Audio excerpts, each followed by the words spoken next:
talk about enlightenment, self-realization and nirvana. What are these concepts, and is there a connection to yoga?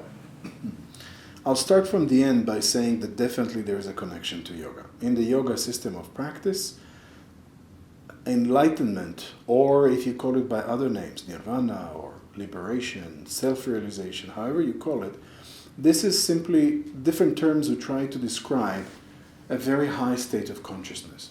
And the yoga system brings you there.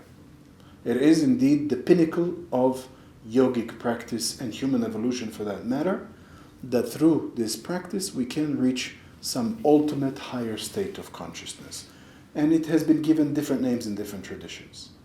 The question is, what exactly is this altered state of consciousness? When you mention it by name, as enlightenment, liberation, and so on, it is still very misunderstood.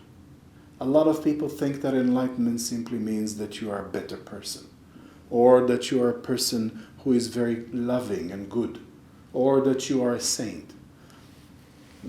All of it is true, but it doesn't even come close to describe what enlightenment actually is. So all these terms, as I said, many times misunderstood and taken as something much more superficial than what it actually is. The truth of the matter is that it's extremely difficult to describe a different and altered and higher state of consciousness.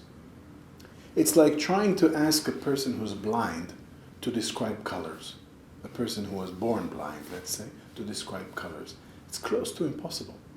And that's why many spiritual masters declared that anyone who tries to describe enlightenment is either a fool or simply is misleading others, because it's difficult, very difficult to describe it.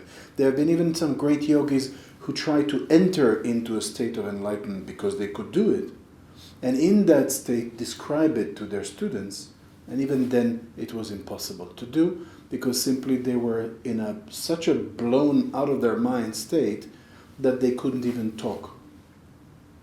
In some cases, when we look at lives of enlightened beings, anywhere from the traditions of Christian tradition or religious traditions or other religions, or if we look at great yogis, if we look at Tibetan masters, from Milarepa in Tibet to Ramakrishna Paramahamsa in India, or many, many others who have reached enlightenment, we find that many of them simply tried to describe it, but still they found it to be very challenging. Others resorted to poetry, just trying by using certain poems to describe the states that they've experienced. So it is a very challenging question to really explain what is enlightenment, but suffice it to say that try to imagine a state which is so beyond anything you can imagine right now, seeing a reality for what it really is, seeing it as a matrix, so to speak, which you see through it, through this illusion, and you see the truth. And if you can imagine that, then at least you have some glimpse into what a state of enlightenment can be. And that's the best we can describe it. Yoga can take you there.